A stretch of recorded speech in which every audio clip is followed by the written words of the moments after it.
कच्चा चिट्ठा में आज बात उस खबर से शुरू करेंगे जिसने पुतिन को गाजा में जंग के लिए आखिरकार मजबूर कर दिया।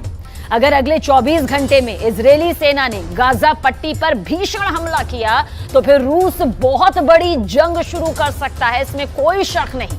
पश्चिम एशिया की मीडिया के मुताबिक व्लादिमीर पुतिन ने नेतन्याहू को दो टूक कह दिया कि अब रूस गाजा और सीरिया पर और हमले किसी भी कीमत पर बर्दाश्त नहीं करेगा।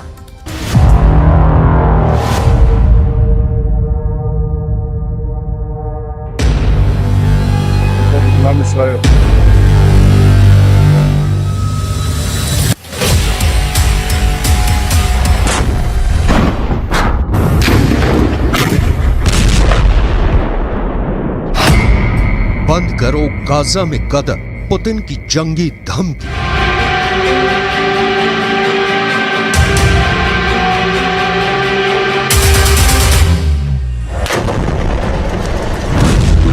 गाजा युद्ध में लगभग 15,000 मौतें होने के बाद इजराइल के प्रधानमंत्री नेतन्याहू भयानक खून खराबा करने पर उतारू हैं।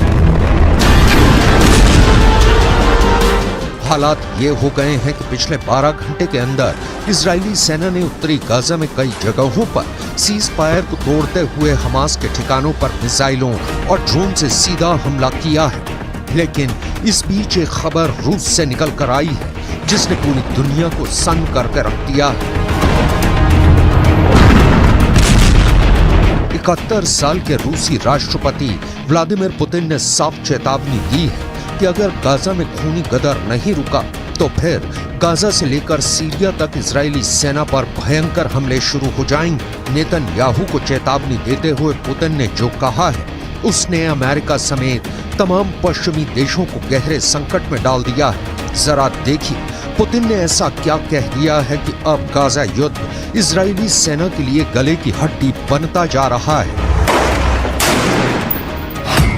गाजा से सीरिया तक रूस का बदला शुरू। रूसी राष्ट्रपति व्लादिमीर पुतिन ने प्रधानमंत्री बेन्यामिन नेतन्याहू को सीधी चेतावनी देते हुए कहा है कि अगर गाजा युद्ध नहीं रोका तो फिर सीरिया भी इजराइल पर सीधे और बड़े हमले शुरू कर देगा। पुतिन ने हमास और इजराइल के बीच संघर्ष विराम पर बोलते हुए साफ कहा है कि इजराइल जिस तरह से सीज फायर की आड़ में गाजा से लेकर सीरिया तक हमले कर रहा है उसकी वजह से अब फिलिस्तीन इजरायली संघर्ष तीव्र वृद्धि की ओर बढ़ चुका है।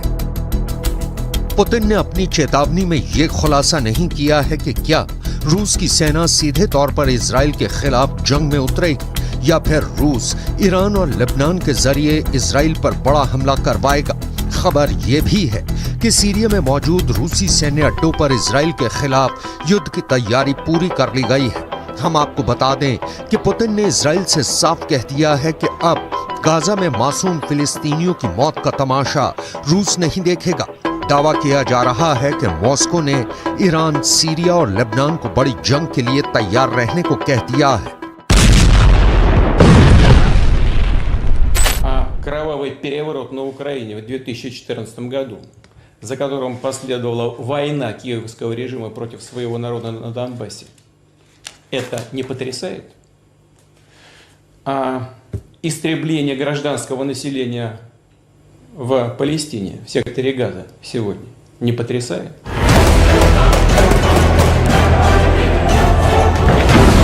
अब आप ये भी जान लीजिए कि जब से हमास और इजराइल के बीच सीज फायर हुआ है तब से उत्तरी गाजा, दक्षिणी गाजा और वेस्ट बैंक में ऐसा क्या हुआ है कि फिलिस्तीनियों और हमास के लड़ाकों को बचाने के लिए पुतिन को सीधे जंग के मैदान में उतरना पड़ा है।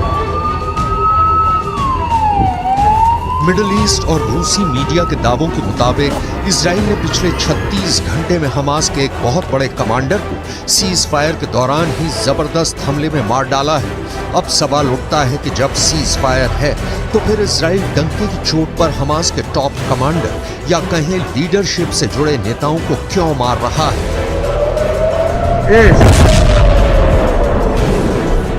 डिफेंस एक्सपर्ट्स के मुताबिक इजरायली सेना की खुफिया एजेंसी मोसाद और शिन बेत के पास हमास के सभी टॉप कमांडर्स की पूरी लिस्ट है जो हमास के हमलों को कंट्रोल करते हैं। यही वजह है कि जैसे ही सीज फायर हुआ, हमास के टॉप कमांडर आगे के हमलों को लेकर मूवमेंट करने लगे, जिसकी भनक मोसाद और शिन बेत को लग गई।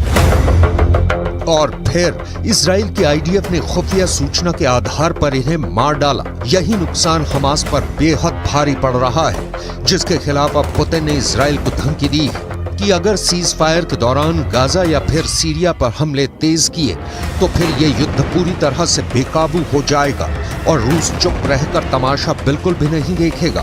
अब आप ये भी जान लीजिए कि सीज फायर के दौरान हमास का कौन सा बड़ा टॉप कमांडर मारा गया है।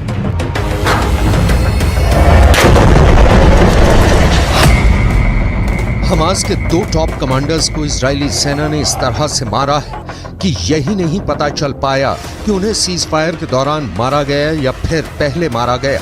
हमास ने खुद 26 नवंबर को पुष्टि की है कि हमास की उत्तरी ब्रिगेड के 2 कमांडर मारे गए हैं। हमास के मुताबिक आईडीएफ ने उत्तरी ब्रिगेड के कमांडर अहमद अल घंडौर को हवाई हमले में मार डाला है। इससे पहले आईडीएफ ने हमास के कमांडर अहमद अल घंडौर को मारने की 3 बार कोशिश की थी। इसके अलावा हमास की उत्तरी ब्रिगेड में रॉकेट डिवीजन के कमांडर आयमान सियाम को भी आईडीएफ मार चुकी है। हमास के मिलिट्री विंग के मुताबिक हमास के कुल 5 सबसे टॉप अधिकारी मारे गए हैं। दावों के मुताबिक ये सभी टॉप कमांडर युद्ध विराम शुरू होने से मारे गए हैं, जबकि कुछ रिपोर्ट में दावा किया गया है कि सीज फायर के दौरान इजरायली सेना की स्पेशल फोर्स ने हमास के 5 कमांडर्स की टारगेट किलिंग की है।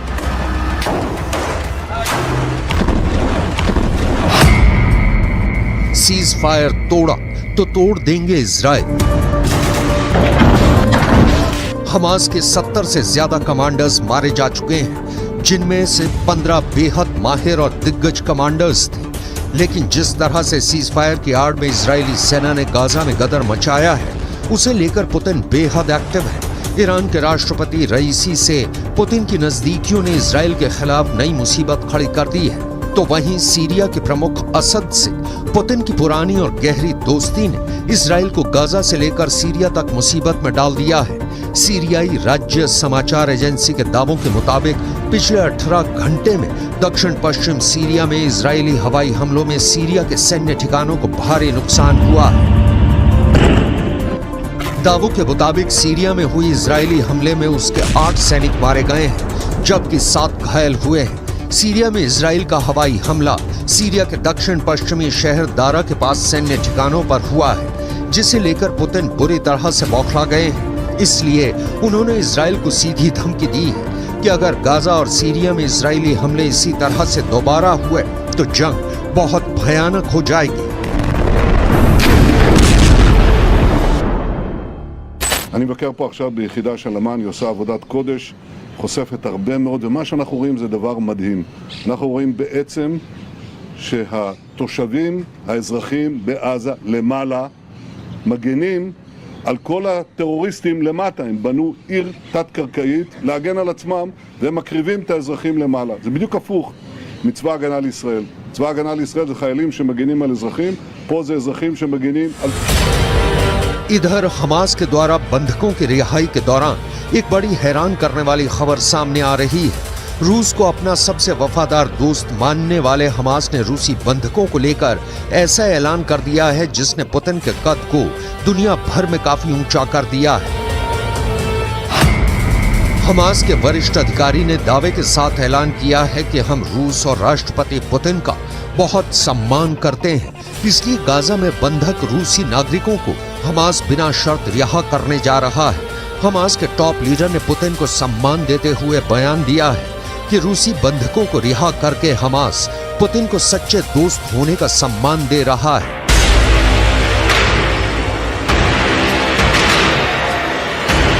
इधर कतर, मिस्र और अमेरिका ने मिलकर इजराइल और हमास के बीच सीज फायर तो करा दिया, लेकिन दिक्कत यह है कि नेतन्याहू और इजराइल के कमांडरों ने साफ कह दिया है कि सीज फायर ना तो इजराइल के बदले को रोक पाएगा और ना ही इजरायली हमलों को।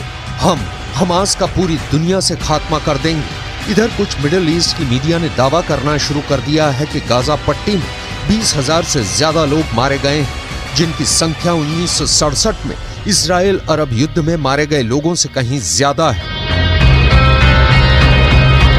दावा तो यहां तक किया गया है कि 1,20,000 से ज्यादा इमारतें गाजा में तबाह हो चुकी हैं। अब ऐसे हालात में दावे किए जा रहे हैं कि रूस गाजा से लेकर सीरिया तक इजरायली हमलों को काउंटर करने का मन बना चुका है, क्योंकि यूक्रेन के युद्ध में पुतिन ने अकेले दम पर नेटो और अमेरिका को थका डाला है और यूक्रेन पुतिन से जंग लगभग हार चुका है। अब ऐसे हालात में पुतिन का हौसला 7वें आसमान पर है, इसलिए वो गाजा से लेकर सीरिया तक इजरायली सेना को मटिया मेट करने की तैयारी में जुट चुके हैं।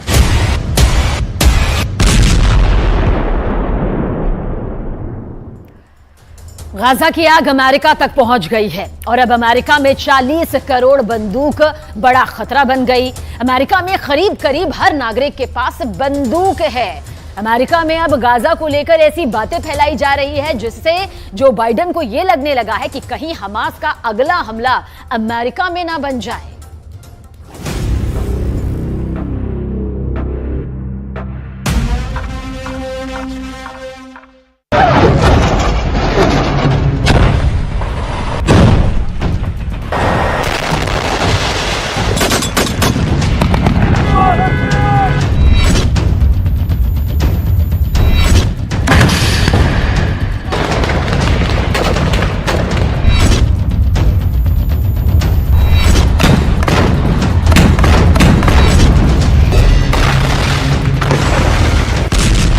गाजा पट्टी के अंदर अब तक 4 करोड़ किलोग्राम बम बरसाए जा चुके हैं।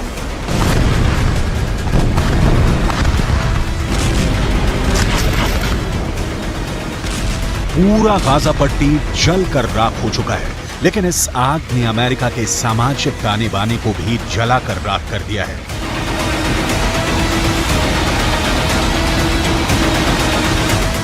सात अक्टूबर के बाद, यानी जब हमास ने इजरायल पर आतंकवादी हमला किया, उसके बाद से लगातार अमेरिका के अंदर ऐसी खूनी वारदातें हो रही हैं जिसमें शिकार कभी यहूदी हो रहे हैं तो कभी फिलिस्तीन। अमेरिका की आबादी 32 करोड़ 64 लाख है, लेकिन अमेरिका के अंदर आम लोगों के पास 40 करोड़ बंदूकें हैं। यानी अमेरिका में तकरीबन हर नागरिक के पास कम से कम एक बंदूक अवश्य है। और ऐसी स्थिति में अगर अमेरिका के अंदर सामाजिक सद्भाव बिगड़ रहा है तो जो बाइडेन के लिए ये बहुत मुश्किल की घड़ी है। ताजा खबर अमेरिका के वर्लिंगटन से है, जहां पर एक अमेरिकी नागरिक ने 3 फिलिस्तीनियों को गोली मार दी है। इस घटना ने एक बार फिर अमेरिका में फिलिस्तीन बनाम गैर फिलिस्तीन तनाव को भड़का दिया है। वर्लिंगटन में एक अमेरिकी नागरिक ने हिशाम और अतानी, तहसीन अहमद और किन्नान अब्दुल हमीद पर वर्मोंट विश्वविद्यालय के पास हमला किया है। अमेरिका के राष्ट्रपति जो बाइडेन और उनके विदेश मंत्री एंटनी ब्लिंकन लगातार यहूदी पुजारियों, यहूदी नेताओं और मुस्लिम धर्मगुरुओं के संपर्क में हैं। वो लगातार शांति स्थापित करने की कोशिश कर रहे हैं और बयान भी जारी कर चुके हैं, लेकिन इसका कोई असर देखने को नहीं मिल रहा है। अमेरिका में किस तरह फिलिस्तीनियों को गोलियों की बौछार का सामना करना पड़ा है, आपको आगे बताने वाले हैं। लेकिन सबसे पहले आपको अमेरिका के हालिया घटनाओं का पूरा विवरण देते हैं, जिससे ये साफ हो जाता है कि अमेरिका भी अब गाजा की आंच से बच नहीं पा रहा है। ये तस्वीरें अमेरिका की ही हैं, जहां पर एक 6 साल के फिलिस्तीनी बच्चे का नमाज़े जनाजा पढ़ा जा रहा है।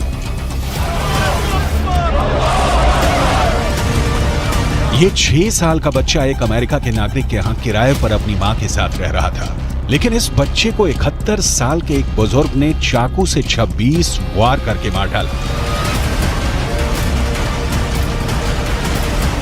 इस बच्चे के परिवारजनों ने रोते हुए अमेरिका की सरकार से प्रार्थना की है कि जो युद्ध गाजा के अंदर चल रहा है उसको अमेरिका में शिफ्ट ना किया जाए।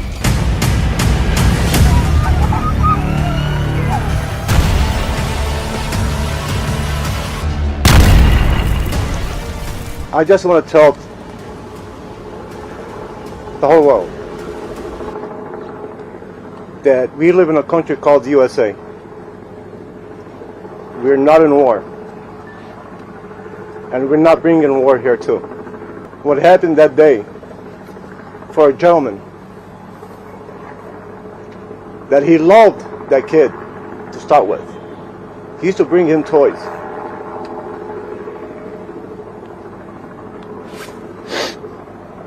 Now I want to ask anybody here, a 71-year-old man sitting on top of a 6-year-old kid, stabbing her more than 26 times, and he was looking in his eyes. You tell me, is that exaggeration? You tell me what type of man he can do that.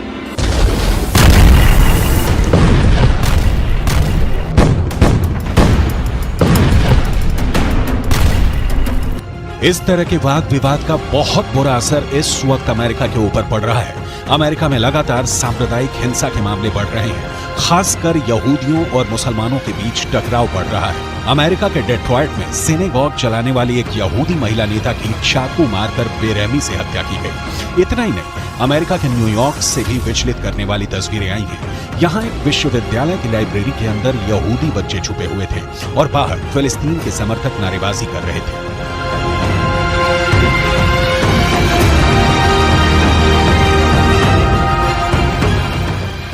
America के Washington में फिलिस्तीन समर्थक प्रदर्शन के दौरान एक महिला को ऐसा पोस्टर लिए दिखाया गया जिसमें यहूदियों को पूरी तरह से समाप्त करने जैसा संदेश दिया गया था। अमेरिका के अंदर लगातार हो रहा कत्लेआम और एक दूसरे के खून के प्यासे नजर आ रहे लोग ये बताने के लिए काफी हैं कि अमेरिका किस तरह तलवार की धार पर चल रहा है।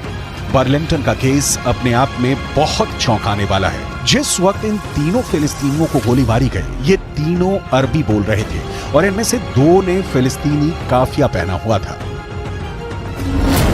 फिलिस्तीनी काफिया एक ऐसा कपड़ा होता है जो गले पर पहना जाता है और इसमें चिक होते हैं। फिलिस्तीन का आंदोलन करने वाले बड़े नेता यासिर अराफात अक्सर फिलिस्तीनी काफिया पहनते थे और ये फिलिस्तीनी काफिया एक तरह से यासिर अराफात की पहचान बन गया था।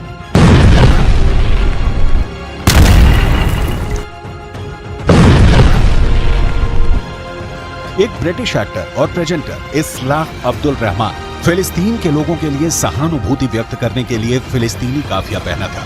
ठीक ऐसा ही काफिया 2 फिलिस्तीनियों ने भी पहना हुआ था जिन पर गोलियां चली हैं। इसका मतलब साफ है कि गोली मारने वाले शख्स अमेरिका के नागरिक जेसन जे ईटन ने ये जानते हुए इन्हें गोली मारी कि ये फिलिस्तीन लिस्ट एनी मूल के नागरिक हैं। We have a lot more to do, however. Even with this arrest, we are still working. There is more investigation to be done, and that includes trying to determine motive. We still do not know as much as we want to know. But I would urge the public and you in the media to avoid making conclusions based on statements from people who know even less than we currently do. We are working hard to find out this information, and we are nowhere near the end of this investigation. Jason J Eaton को गिरफ्तार कर लिया गया है और उन पर case चलाया जा रहा है। अमेरिका की पुलिस लगातार जेसन जो ईटन के बैकग्राउंड को तलाश रही है। करीब 50 साल का जेसन एक किसान है और मुख्य तौर पर उसका पेशा खेती-बाड़ी है, लेकिन वो सोशल मीडिया पर भी एक्टिव है और वो फिलिस्तीन का समर्थन करने वाले अमेरिका के नेताओं के खिलाफ कई टिप्पणियां कर चुका है। अहम बात यह भी है कि जहां पर जेसन ने 3 फिलिस्तीनियों को गोली मारी है, वो जगह उसके अपार्टमेंट के पास ही है। जहां ये तीनों फिलिस्तीनी पढ़ते हैं, वो जगह भी अपार्टमेंट के पास है। क्या ये इलाका फिलिस्तीनियों के प्रदर्शन से प्रभावित रहा है, इसकी भी जांच की जा रही है। हमास के कमांडर याह्या सिनवार ने इजरायल को फिर से डरा दिया है। सिनवार ने इजरायल की भाषा में ऐसी बात कह दी कि बेन्यामिन नेतन्याहू बहुत टेंशन में है। दरअसल बंधकों की रिहाई के बाद अब कहा जा रहा है कि हमास ने इजरायल के सिर्फ 60 बंधक ही नहीं छोड़े, बल्कि इजरायल को 60 बार हरा भी दिया है।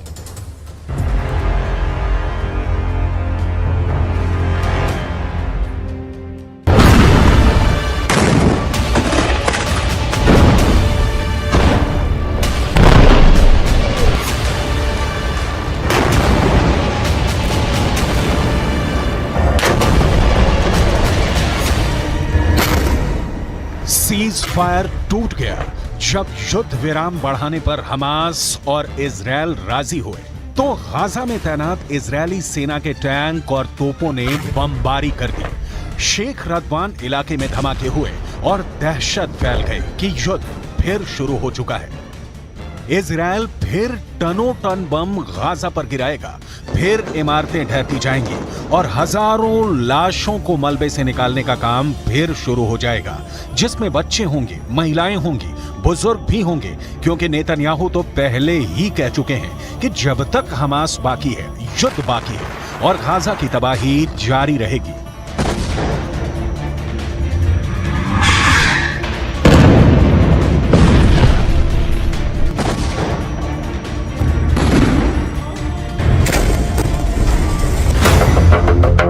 यानी सीज फायर की उम्र ज्यादा नहीं है और अब शेख रदवान में हुए हमलों ने बता दिया कि सीज फायर टूट गया है। युद्ध फिर शुरू होगा और हमास इस बार बिल्कुल नहीं बचेगा। लेकिन हमास को इसका डर नहीं, हमास के कमांडर को इसकी फिक्र नहीं, क्योंकि इजराइल की मीडिया में जो खबरें छाई हैं उसने याया सिनवार का खौफ एक बार फिर पूरे इजराइल में फैला दिया है। क्योंकि याया सिनवार को लेकर जो खबर आई है वो वाकई बहुत चौंकाने वाली है। ये खबर सुरंग से आई है जहां हमास पूरी तरह एक्टिव है। ये खबर हमास के बंधकों ने बताई है, वो बंधक जिनको हमास ने रिहा किया है। और ये खबर नेतन्याहू के लिए बहुत बड़ा सिरदर्द बन चुकी है।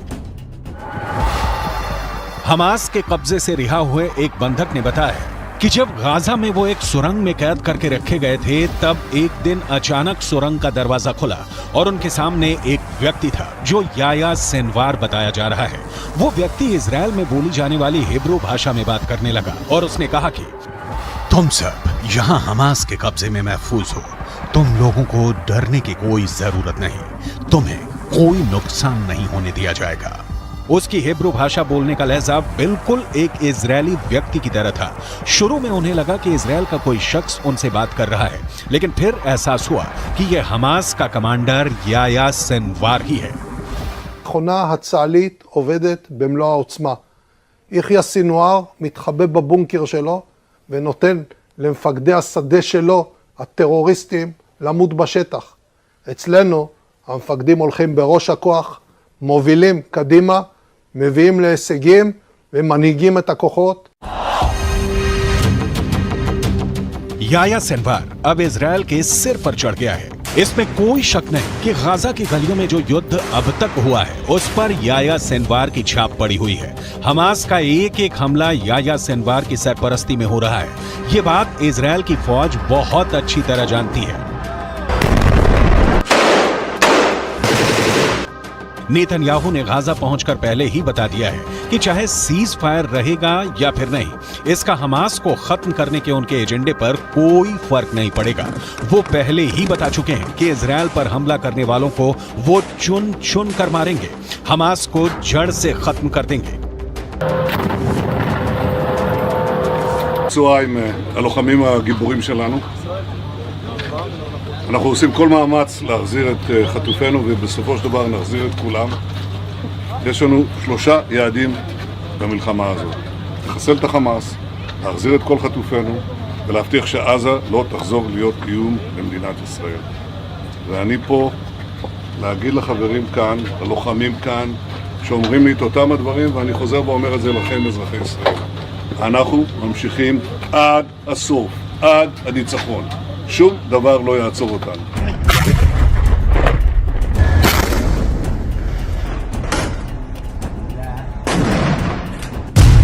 यानी हमास का पक्का इलाज होगा, हमास को पूरी तरह खत्म कर दिया जाएगा। इसकी 100% वाली गारंटी नेतन्याहू बार बार दे रहे हैं।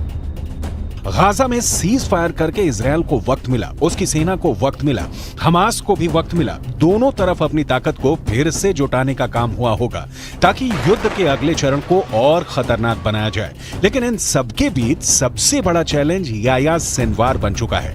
याया सिनवार जब तक जिंदा है, नेतन्याहू जीत का दावा नहीं कर सकते।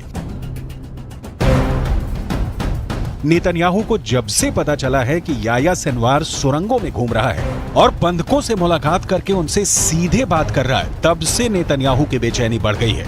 इसका मतलब साफ है कि याया सिनवार जिंदा है।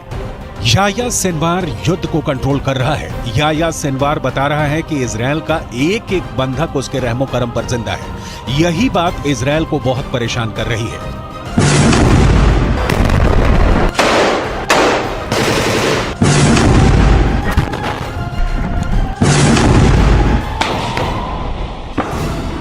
याह्या सिनवार के ऑर्डर पर हमास कुछ भी कर गुजरने को तैयार है। सिनवार की बहुत ही खास स्ट्रेटजी है जिसके आगे अभी तक इजरायल नाकाम ही साबित हुआ है।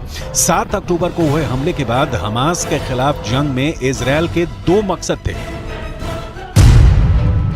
पहला, हमास के पास से करीब 250 बंधकों को आजाद कराना, जिसके लिए इजरायल को सीज फायर करना पड़ा, यानी उसका युद्ध और बमबारी काम नहीं आया, वो फेल हो गया। दूसरा मकसद, इजरायल हमास को जड़ से खत्म करना चाहता है, लेकिन अभी तक इसमें भी इजरायल फेल ही साबित हुआ है।